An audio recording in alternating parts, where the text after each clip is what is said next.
Athena టీవీకి స్వాగతం. నేను మీ ఆరాధ్య. మన ఛానల్ని కొత్తగా విజిట్ చేసినట్లయితే సబ్స్క్రైబ్ చేసుకోండి. అలాగే పక్కనే ఉన్న బెల్ ఐకాన్ యాక్టివేట్ చేసుకోండి. ఈ వీడియో నచ్చితే లైక్ చేసి మీ ఫ్రెండ్స్ అండ్ ఫ్యామిలీకి షేర్ చేయండి.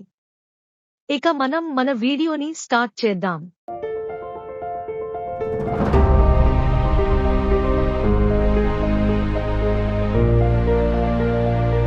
జాతీయ విద్యా విధానం 2020లో ఊహించిన విధంగా ఉన్నత విద్యతో అతుకులు లేని ఏకీకరణను నిర్ధారించడానికి కేంద్ర ప్రభుత్వం త్వరలో తన ఒకటి దేశం ఒకటి విద్యార్థి ఐడి చొరవను పాఠశాలలకు విస్తరించే అవకాశం ఉందని అధికారులు తెలిపారు.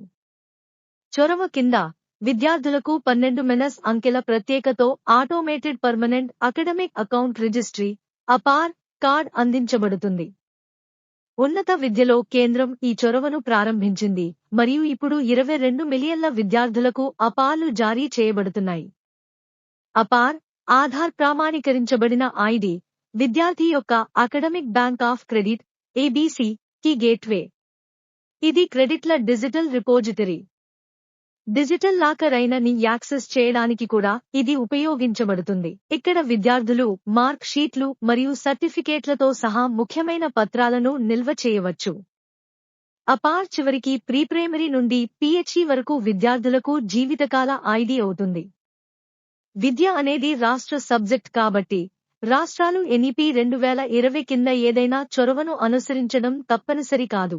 విద్యా మంత్రిత్వ శాఖ ఆధ్వర్యంలోని national educational technology forum chairman Anil Sahasrabudhe మాట్లాడుతూ పాఠశాలల్లో one nation one student ID initiative అమలుపై వివిధ రాష్ట్ర ప్రభుత్వాలతో చర్చలు ప్రారంభించినట్లు తెలిపారు.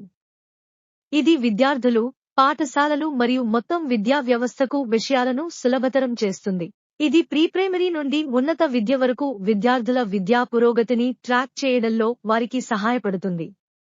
తల్లిదండ్రుల బదిలీ చేయగల ఉద్యోగాలు ఉన్న విద్యార్థులకు కూడా ఇది సహాయపడుతుంది.